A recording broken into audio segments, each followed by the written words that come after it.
Shalom semuanya. Saya masih ada di Bangka karena satu dan dua hal mereka banyak mungkin ini karena Lebaran, setelah itu numpuk dengan cengbeng. Cengbeng itu ya ke kuburan begitu ya. Jadi pesawat penuh sampai besok pagi saya baru pulang dan saya bersyukur saya punya quality time bersama dengan istri dan juga kedua cucu saya di sini. Dan ini pertama kali buat cucu saya terbang ke pulau, dan ini Pulau Bangka, supaya saya ini mewariskan sesuatu supaya mereka jatuh cinta sama Indonesia, ya sama pulau-pulau di Indonesia. Nggak hanya sekedar stay di Bandung atau di Jakarta ya, tapi harus melihat keadaan Indonesia dengan cross culture yang ada. Dan puji Tuhan mereka menikmati. Mereka mendapat hospitality yang sangat baik ya, hamba-hamba Tuhan di sini sangat baik sekali. Hospitality-nya seperti extra mile, kita minta 1 mil, mereka berjalan 2 mil. Kita butuh makanan apa, mereka kirim semua makanan. Luar biasa. Nah, tadi mungkin sudah mendengar sebagian dari cerita mengenai Rote. Ibu Ning berdoa, dan itu luar biasa, berdoa keluar dari hatinya karena memang dia dilibatkan Tuhan dan punya beban khusus. Rote yang kita tunggu selama 3 tahun, dan kita mau dirikan yang pertama adalah mesbah bagi Tuhan. Dan Pak pejabat bupati kaget sekali karena justru ini yang mimpi dia sebelumnya, bukan lakukan ini lakukan itu, tetapi bukit doa, rumah doa, taman doa. Dan kita akan dedikasikan ini taman doa ini dengan salib yang terpancang besar, salib raksasa.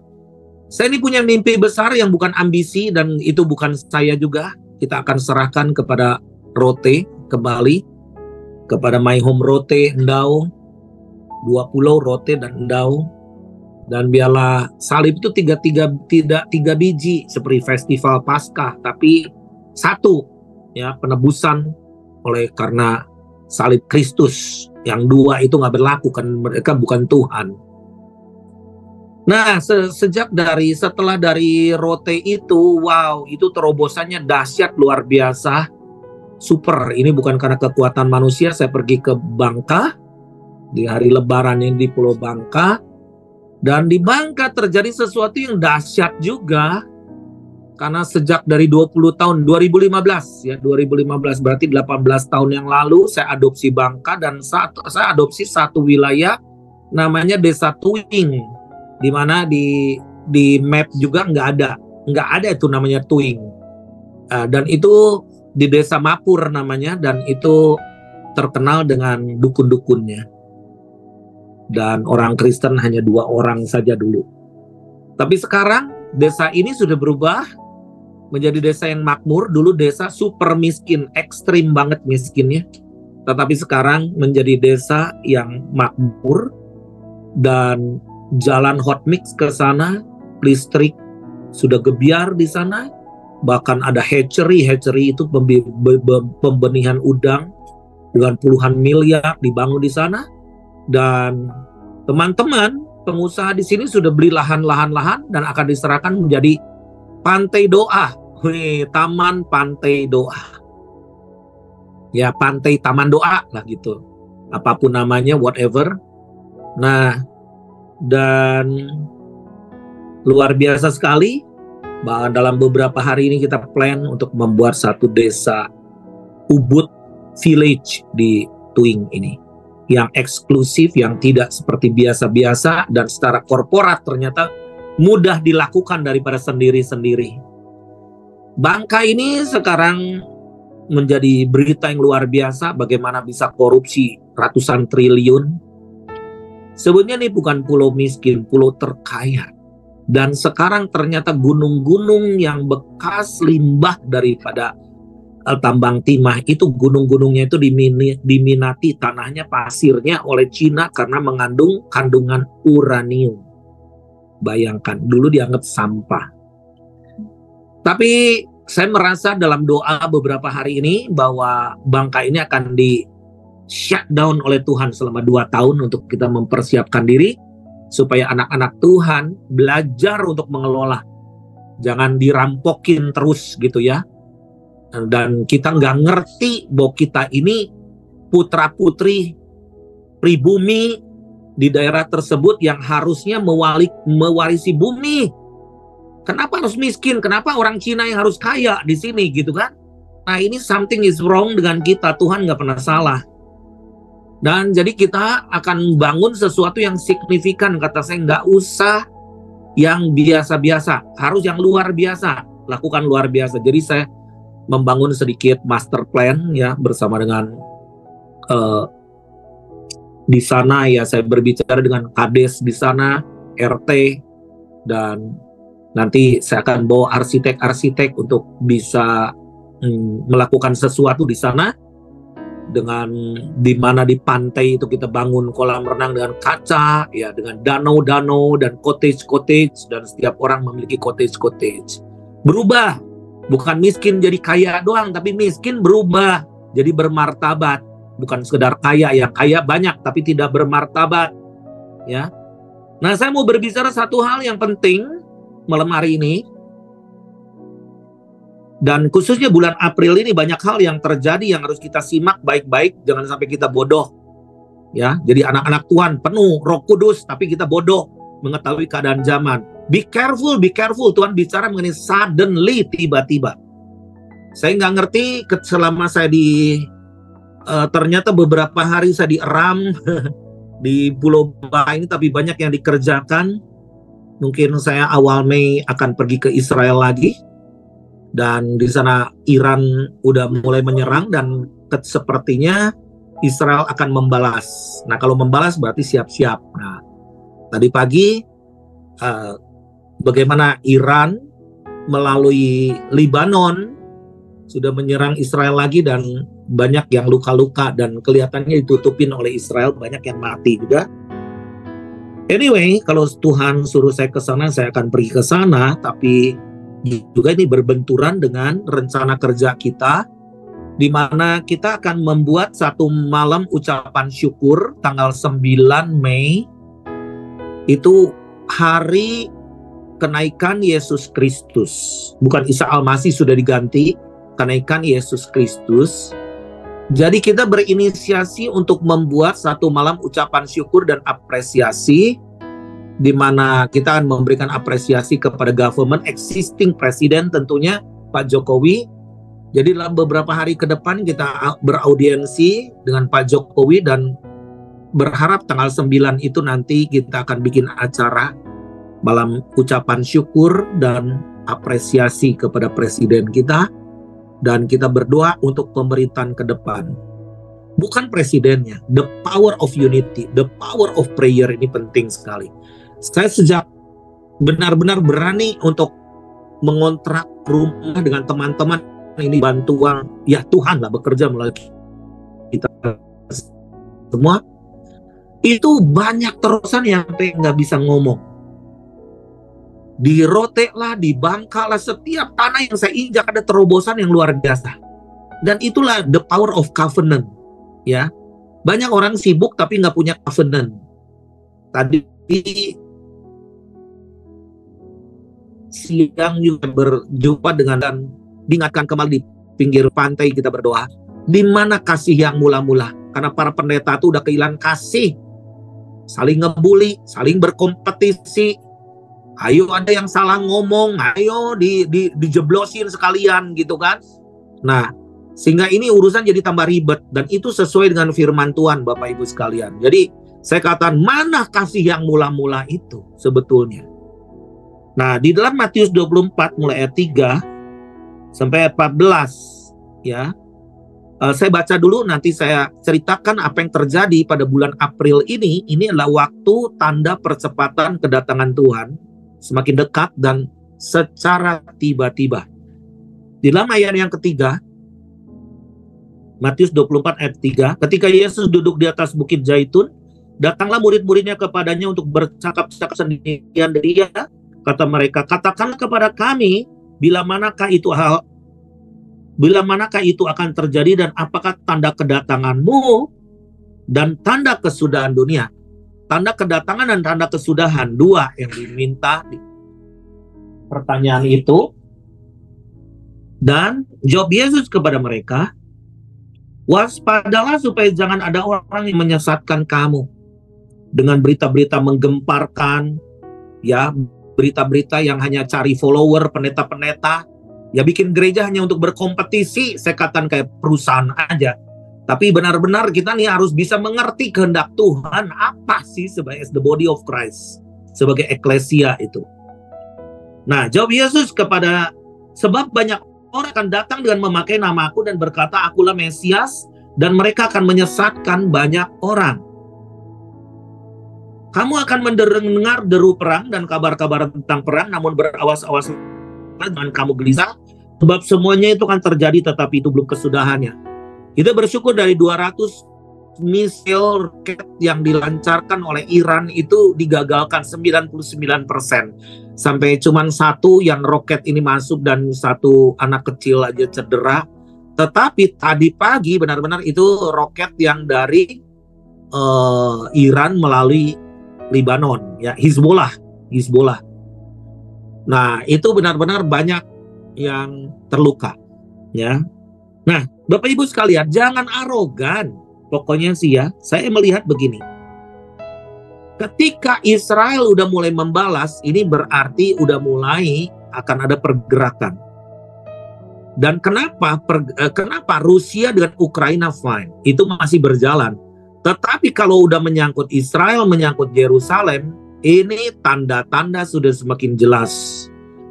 Nah, itu dikatakan berawas-awaslah, jangan kamu gelisah sebab semuanya harus terjadi, tapi itu belum kesudahannya. Jadi kalau mendengar perang itu belum kesudahannya. Sebab bangsa akan bangkit melawan bangsa dan kerajaan akan melawan kerajaan, akan ada kelaparan. US dollar berapa nih hari ini? 16.000 lebih.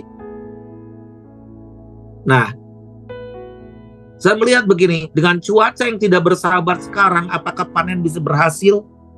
Hebat untuk bisa memberikan pasok pangan yang baik. Harga pangan akan meningkat tajam. Dan gempa bumi, nggak tahu kenapa di bulan April intensitas gempa bumi semakin meningkat. Cepat meningkat. Akan tetapi semuanya barulah permulaan. This is just the beginning. Menjelang zaman baru. Zaman baru itu New Age. Dan Yesus sudah berkata mengenai New Age 2000 tahun yang lalu. Pada waktu itu kamu akan diserahkan supaya disiksa, kamu akan dibunuh dan akan dibenci oleh bangsa, oleh semua bangsa, oleh karena namaku. Ini di kita bersyukur, nah kita masa anugerah ya di Indonesia. Jangan sampai ada kasus-kasus pelecehan agama lagi yang akan membuat kita ribet. Karena keceletot ngomong di khotbah dan lain sebagainya. Makanya kita harus kenakan kasih deh. Di dalam pembicaraan kita nih harus kasih. Kalau keras boleh, tapi kasihnya mana? Gitu. Nah, jadi kalau saya lihat Armenia itu adalah negara Kristen pertama. Itu sekarang banyak orang-orang Kristen yang mengalami aniaya yang super luar biasa, kasihan. Saya diundang ke sana sebetulnya di akhir Mei, tapi saya nggak bisa. Dan itu mereka udah teraniaya seperti itu, tidak ada kesatuan lagi di antara gereja Tuhan Armenia. Jadi kita nih perlu berangkat sebetulnya, jangan saya sendiri, nanti Pak Yudi yang berangkat, siapa Pak Ferdinand apa berangkat, Ibu Jelly, semua harus bisa berangkat menjadi namanya melakukan pelayanan pendamaian. Amin. Agus berangkat. Amin. Nah, harus bisa berani berangkat, karena jangan dipikir saya ini lebih pintar dari Anda. Enggak sama sekali. Saya belajar dari bengep-bengep, dari kegagalan. Mungkin yang paling banyak diomongin saya nih, hamba Tuhan, bodoh amat. Gak apa-apa, Kak Koko saya barusan ngomong, lu tuh banyak diomongin orang, padahal lu banyak bertindak di lapangan. Iya, orang kan gak apresiasi kalau di lapangan. Yang diapresiasi itu kalau di panggung. Nah, it doesn't matter, kita gak perlu yang begitu. Tetapi kita bagaimana membangun jembatan. satu dan yang lain. Nah, di sini banyak nabi-nabi palsu, ayat 10, dan banyak orang akan murtad dan mereka akan saling menyerahkan dan saling membenci. Coba satu aja hamba Tuhan gubrak, salah ngomong, ayo ditekan-tekan sama hamba Tuhan yang lain. Ini udah saling membenci dan saling menyerahkan. Oh my God. Banyak nabi-nabi palsu akan muncul dan menyesatkan banyak orang. Dan ini ke depan akan memakai teknologi.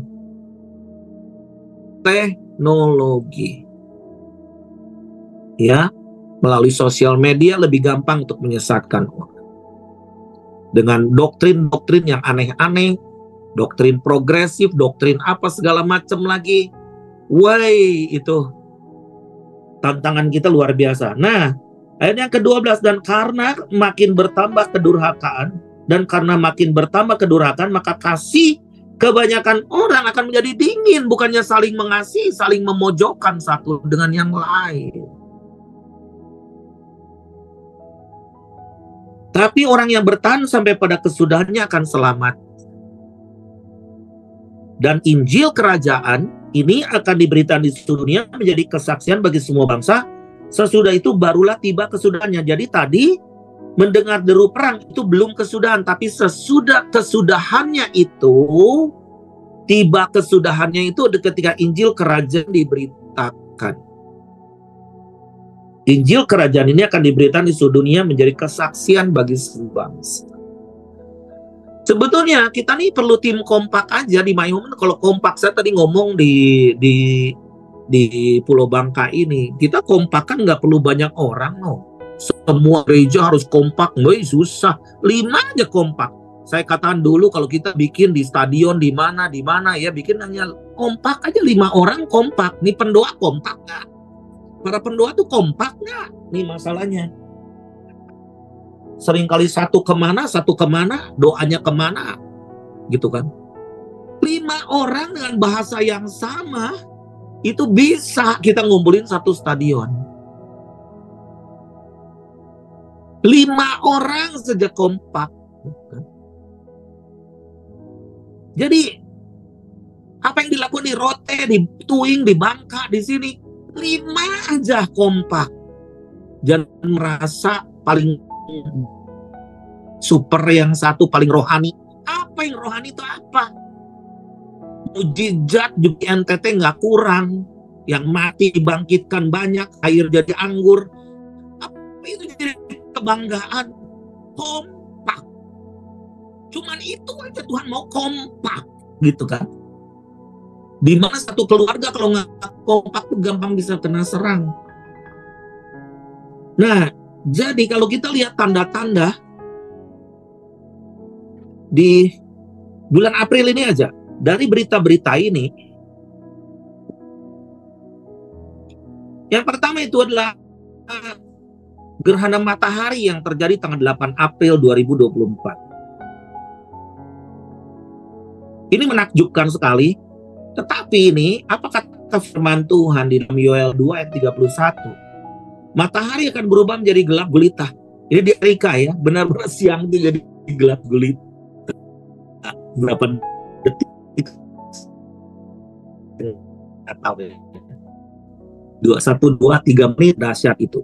Blood moon itu terjadi berkali-kali, dan anehnya itu selalu berkali-kali pada hari raya Yahudi. Nah, ini gerhana matahari ini ada tanda spiritual yang mendalam mengingatkan kita kembali kepada Tuhan Yesus. Karena kalau ada gerhana matahari itu adalah hari witchcraft. Dukun-dukun itu semua pada beroperasi itu hari itu. Buat mereka kegelapan. Jadi kita nih harus mengerjakan pekerjaan Tuhan yang mengutus kita selama masih siang, karena akan datang malam. Oke, saya akan lompat-lompat dulu. Yang kedua, kita melihat mungkin banyak berita yang Anda sudah serap, ya Anda sudah dengar mengenai mendekati Paskah, yaitu berita mengenai lembu merah. Ya.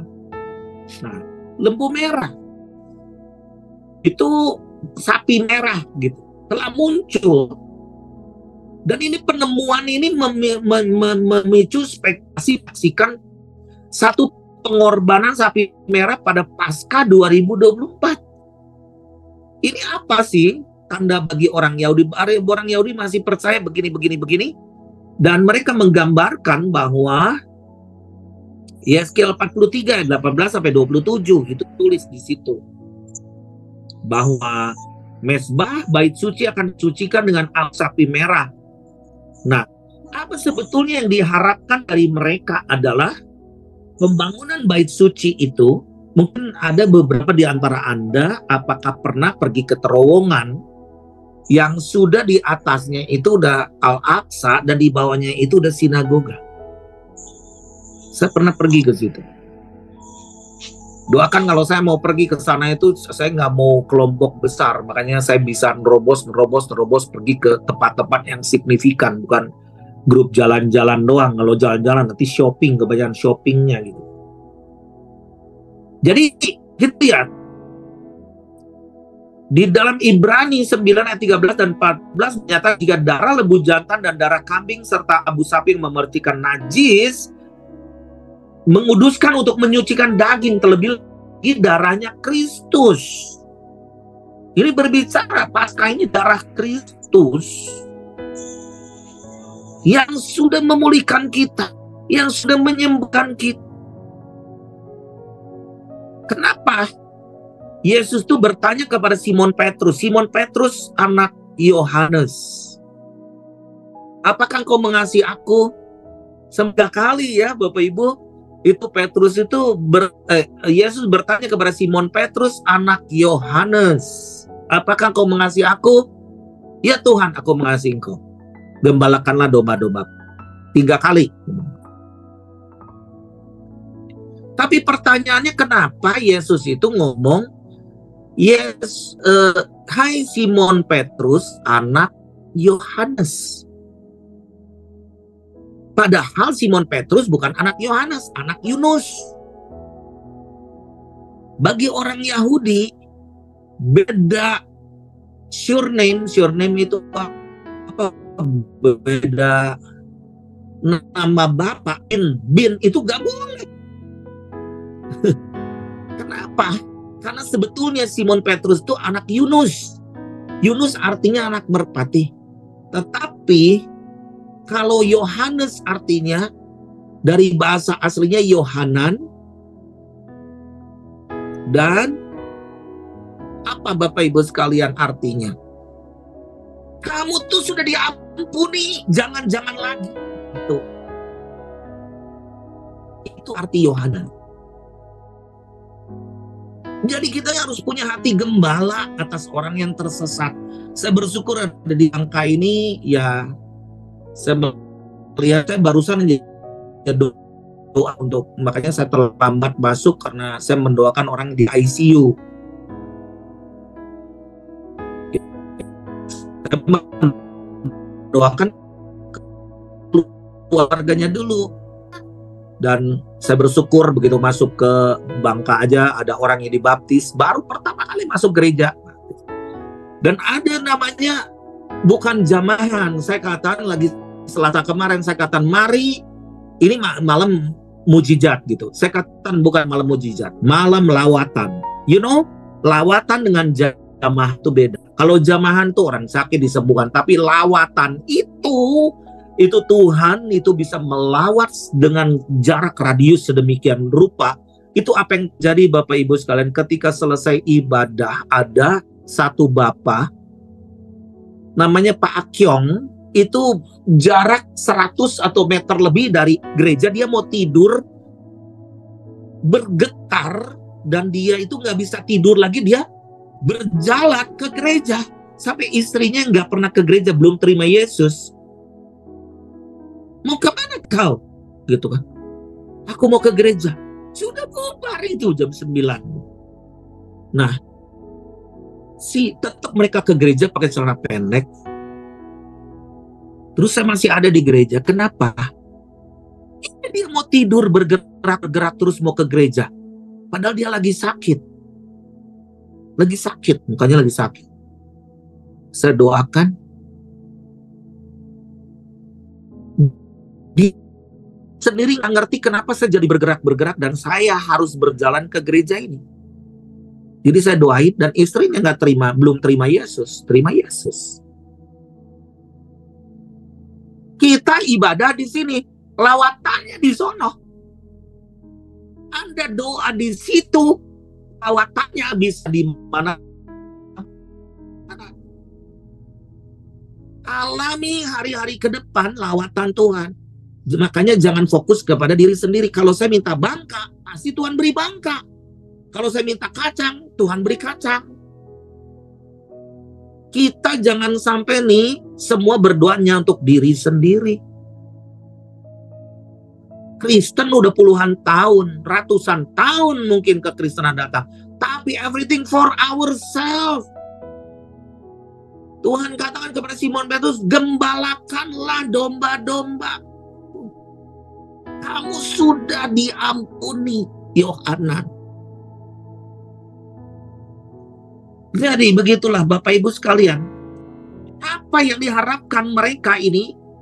Mereka berdoa sekarang, orang-orang Yahudi di seluruh dunia hanya minta satu hal. Mesias segera datang. Untuk pembangunan bait suci sebenarnya udah punya teknologi dalam 3 hari. Benar-benar 3 hari sesuai firman Tuhan. Dia bisa bangun kembali. Tapi itu false. Palsu. Ingat gak? Jangan heran kalau ke depan nanti satu komplek akan sakit. Saya kaget dengar Pak Agus ya. Pak Agus ada di sini, Pak Agus. Saya tuh mau WhatsApp Pak Agus lupa terus sakit apa, dia sama istrinya. Terus Pak Agus tadi bilang apa sekampung. Gimana Pak Agus? Daerah dekat kami Pak, samping pondok itu satu RT 25 orang.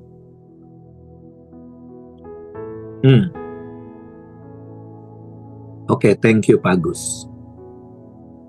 Lihat Pak Agus sehat sekarang oleh karena kuasa darah Yesus. Itu indikasi ke depan akan terjadi namanya disease X, penyakit sampar, virus, atau binatang buas.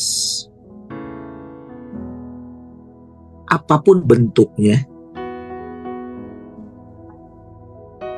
Dan vaksin itu akan segera dikeluarkan. Saya ingin setiap kita mulai belajar dari kasus per kasus. Oleh kuasa darah Yesus kita akan mengalami lawatan Tuhan, jamahan Tuhan. Saya ini mendoakan yang sakit banyak. Saya ini nggak punya karunia kesembuhan. Pak Pendeta Anders di sini kan, padahal punya karunia kesembuhan. Ya, bukan itu, setiap orang juga punya karunia. Punya kuasa untuk menyembuhkan yang sakit, membangkitkan orang mati sekalipun. Bapak Ibu sekalian pegang ini.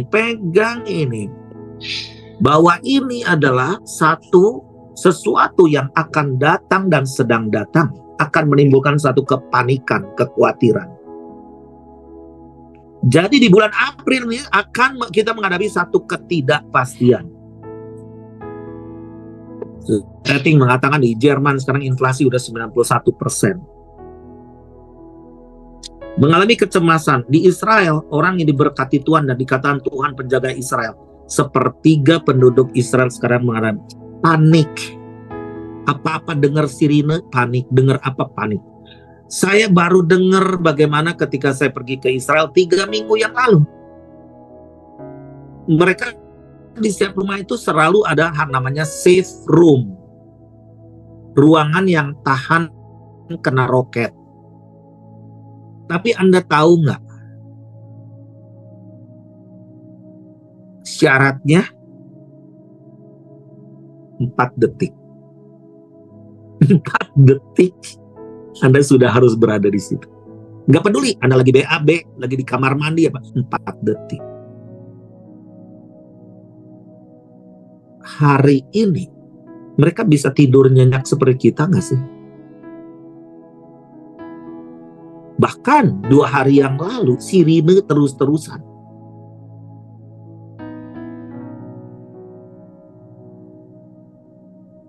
Bayangkan ketika peperangan akan ditebar penyakit. What you gonna do? Panik, takut, khawatir ini dan khawatir itu. Itulah saya melihat ketika pandemi COVID-19, orang yang ketakutan mati jadi mati. Ada banyak hamba Tuhan nanya ke saya, Pak Daniel nggak pernah kena COVID? Kena kali, berapa kali? Nggak tahu, mungkin 8 kali, mungkin 10 kali, saya nggak tahu. Tapi saya lawan terus. Karena penasaran katanya ngelihat, dengar saya. Terus kalau iya gimana? Kalau enggak gimana? Dan itu semua udah WHO termasuk Indonesia sudah menaikkan MOU itu. Semua harus divaksin untuk mendapatkan data. Data untuk apa? Kontrol dunia. Lalu yang keempat ada frekuensi dan intensitas, di mana sedang di bulan ini juga global warming yang semakin meningkat, pemanasan global dan cuaca tidak menentu membuat panen gagal. Dan anehnya ada intensitas gempa bumi yang semakin meningkat. Dan itu udah nubuatan firman Tuhan. Jadi semua dalam minggu pertama di bulan April, Taiwan paling terguncang waktu itu, gempa bumi dahsyat dalam 25 tahun. Sementara pantai timur Amerika Serikat ya dan Mariana, pulau-pulau juga mengalami gempa bumi yang signifikan. Hal ini perlu diperhitungkan, diperhatikan. Gempa bumi terjadi hanya beberapa hari sebelum gerhana matahari. Nah, ini peristiwa seismik ini mengingatkan kita pada tanggal 8 April. Bagaimana perkataan Yesus dalam Matius 24 ayat 7 yang sudah tadi kita baca, yang memberitahukan kita agar bangsa melawan, bahwa bangsa akan bangkit melawan bangsa dan kerajaan melawan kerajaan, dan akan terjadi kelaparan, wabah penyakit. Wabah penyakit itu bukan 1-2, wabah. Dan gempa bumi di berbagai tempat. Jadi, kedepannya akan ada namanya rasa sakit bersalin atas seluruh dunia. Dan justru ini adalah kesempatan untuk kita memberikan kabar baik. Lalu bulan April ini juga ada rumor perang dan ancaman perang dunia ketiga. Jadi kalau kita lihat Iran, yang saya paling takutin adalah Iran itu disebut Persia kalau dalam firman Tuhan. Udah mulai terlibat. Rusia udah terlibat, tinggal satu lagi Cina terlibat. Nanti negara Kush, ya, Rosh, itu semua Gomer, ya, dan itu semua di sekeliling Israel itu udah terlibat. Dan semua akan bergerak bersama-sama. Wow. Dan semuanya bisa terjadi secara tiba-tiba. Tanggal 7 Oktober tiba-tiba Hamas itu dianggapnya kecil, tidak akan menjadi bencana. Buktinya malah memicu perang dunia. Nah, Bapak Ibu sekalian, saya melihat begini. Apa prioritas kita? Perhitungan apa yang kita lakukan sebagai hamba Tuhan? Apakah kita melakukan as usual seperti biasa-biasa? Apakah kita dengan strategi yang kita miliki kita bisa punya achievement? Achievement itu adalah satu goal bahwa kita akan melaksanakan amanat agung. Ribet Bapak Ibu sekalian dengan sinode kita, dengan organisasi kita nih mikir titik koma puluhan tahun. Nggak mikirin bagaimana jiwa-jiwa untuk ditangkap secepatnya, sebanyak-banyaknya. So, how, Bapak Ibu sekalian? Pertama, hidup dalam sukacita Tuhan. Jangan sering ngeblame orang, jangan seringkali komplain. Nikmati. Di dalam 1 Tesalonika 5 ayat 16, bersukacitalah senantiasa, tetaplah berdoa. Ini dua kekuatan. Bersukacitalah senantiasa. Saya diperhadapkan sekarang dengan orang yang banyak sakit kanker. Saya nggak ngerti, yang muda aja udah sekarang sakit kanker. Apakah ini nggak ngerti akibat pandemi atau whatever ya? Nah, udah didakwa kanker jadi gimana? Mau stres? Bersukacitalah. Ada obat. Hati yang gembira adalah obat yang manjur. Kalau kita usia kita 3 tahun lagi, 5 tahun lagi, 2 bulan lagi, kita mau terus merenung. Siapa tahu ada mujizat Tuhan, tapi dalam 2 bulan itu, dalam 3 tahun itu, dalam 5 tahun itu hidup kita. Kita bersukacita terus dan tetaplah berdoa. 2 kekuatan kunci ini.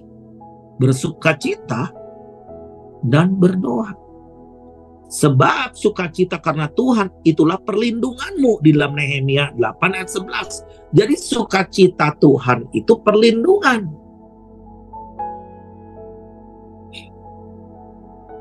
Perlindungan. Yang kedua, ketika saya di Rote kan panas terik minta ampun sampai pada keriting pantesan toh. Nah, ternyata di Bangka juga nggak kurang panasnya tuh.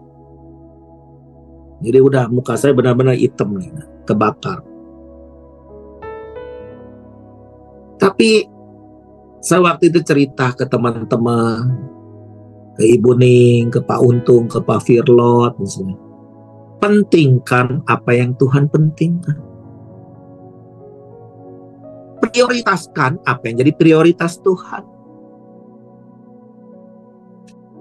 Itu. Jadi yang dipentingkan oleh Tuhan, jangan sampai kita jadi kelas bawah buat kita. Kita mementingkan diri kita sendiri.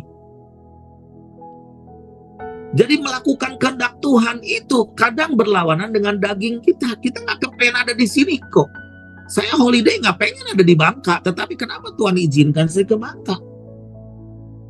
Mendingnya ke Singapura. Mendingnya saya juga ke Hong Kong. Kemana? Biaya mungkin dekat-dekat lah. Tetapi ada kehendak Tuhan. Apa yang harus kita lakukan? Dampak kehadiran kita apa? Bukan belanjaan jadi habis gitu kan. Di dalam Matius 7 ayat 21, bukan setiap orang yang berseru kepadaku Tuhan, Tuhan, aku akan masuk ke dalam kerajaan sorga, melainkan dia yang melakukan kehendak Bapakku yang di sorga. Aku nggak yakin banyak orang Kristen sibuk sekarang, tapi apakah mereka melakukan kehendak Bapa nggak? Jangan-jangan lagi mengembang diri sendiri. Jangan-jangan dia itu agresif, ambisi, cari popularitas.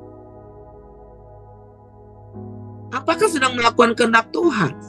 Kalau melakukan kehendak Tuhan, kita nih harus bisa serahkan apa yang jadi hak kita loh kadang. Benar, serius. Saya nih udah ratusan kali lakukan itu. Ratusan kali. Cuman nggak perlu sombong yang begitu. Kadang saya juga memberi tangan kanan, memberi tangan kiri. Kadang istri saya nih ada di sini. Istri saya juga nggak tahu bahwa saya udah pernah memberi. Tahunya dari orang. Tetapi apakah kita kekurangan? Karena ketika kita di dalam kehendak Tuhan, Bapak kita yang di sorga, itu tuh jadi reward buat kita dan keturunan kita. Yang ketiga, apa yang jadi prioritas utama Tuhan dalam beberapa saat ke depan nih? Beritakan Injil dan sembuhkan yang sakit. Matius 10 ayat 7 dan 8. Pergilah, beritakanlah kerajaan sorga sudah dekat. Sembuhkanlah orang sakit, bangkitkanlah orang mati, tahirkanlah orang kusta, usirlah setan-setan. Kamu telah memperolehnya dengan cuma-cuma, karena itu berikanlah pula dengan berkunjung.